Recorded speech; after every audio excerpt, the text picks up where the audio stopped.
The self-defense issue is a big part of this debate. A lot of you weighing in on that, in fact. Brian J. Conway says, when all is said and done, you can be sane today and nuts tomorrow. There is no concrete answer. I, however, will not be left defenseless against these lunatics. When seconds count, the police are minutes away. Lady Griffin says, you cannot protect everyone from everyone else. People need to learn how to protect themselves. Interesting points, and a man who would agree that people need to learn how to protect themselves is Rob Pincus. He is the author.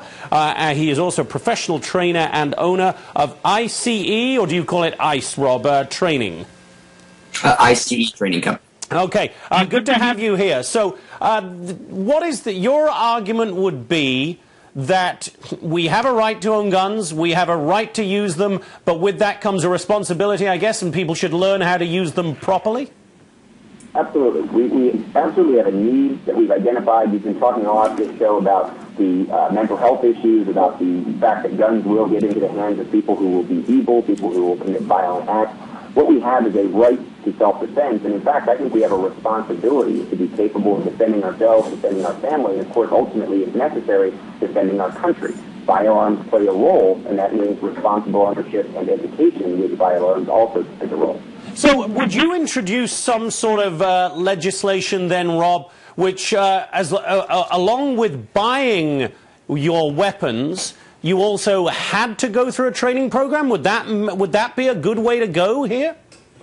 No, I don't think any legislative action requiring a level of training is the way to go. I think it should be a natural, obvious fact to anyone who's going to own a firearm and who intends to use the firearm to defend themselves or even have it staged in their home to secure it properly, to control it, to understand how to use it safely and efficiently. And really, that's the community discussion. Left out of the conversation far too often. There are a number, tens of thousands, hundreds of thousands of responsible firearms owners every year who go out and seek training to be responsible firearms owners. And I think if that were talked about more in the media, we'd have less extremist action and less concern about the number of guns that are actually out there very safely and responsibly owned.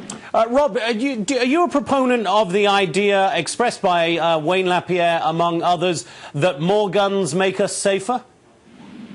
I think more people that are capable of defending themselves, more people who are ready to defend themselves, that makes us safer because it deters crime. It deters actions like we saw at the school at Sandy Hook, where someone came into an area that they knew was unprotected, that they believed there was nothing but victims, and they committed violent, evil acts. Rob, what about the idea of these large magazine clips? If you are defending yourself in your home, do you really need a semi-automatic? Isn't, as Vice President Biden said, aren't you actually more effective with a shotgun in most cases? You're going to be effective with whatever you train with. So if you train more with a shotgun than you do with a rifle, you'll probably be better able to protect yourself with that shotgun. But what's important here is the idea of need. Not very far from where I'm sitting, within 20 miles of here, a very upscale neighborhood outside of Columbus, Ohio, we recently had a multiple-person home invasion. Multiple people came into the home of an elderly couple and committed violence against them. In many situations that I can imagine, the need for high-capacity magazines, the need for more than 6 or 7 or 8 or even 10 rounds, absolutely is a reality. Luckily, those things are incredibly rare. But also, luckily, in this country, we have the right to be prepared for those situations and to use those high-capacity magazines for competition shooting, for sport shooting, and for the training in preparation for personal defense in that worst-case scenario. So it's not the idea that everyone is going to need one of those high-capacity magazines every day, but the reality is we could need that tomorrow. Rob, what laws would you support? What changes, if indeed any? Do you believe that there should be mandatory background checks at gun shows, etc.? I think the situation we have to realize is that we have so many laws on the books right now that aren't enforced uniformly across the country. Every state deals with the issue of gun control differently. Even some cities deal with the issues of gun control differently. What I would be in favor of is a much more standardized process that meets the needs of responsible firearms owners to be able to have access to firearms, to be able to get the training, to be able to practice, to be able to get the ammunition, to be able to have as many rounds as they deem appropriate in their firearm, and to own the type of firearm that they deem is appropriate for not only the personal defense issues, but also the recreational and hunting issues that we also want to deal with inside of our community. I don't think the issue of increasing restrictions is really important. I think what the issue is uniformly enforcing the laws that we have on the books today.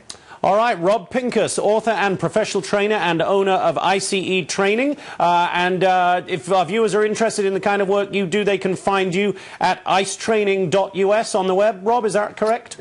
ICEtraining.us, and if people want to get a glimpse of the type of information we're putting out and the education that responsible firearms are getting, they can also take a look at personaldefensenetwork.com. All right, Rob, very good to talk to you. Thank you, sir. Have a good day. Thank you. All right.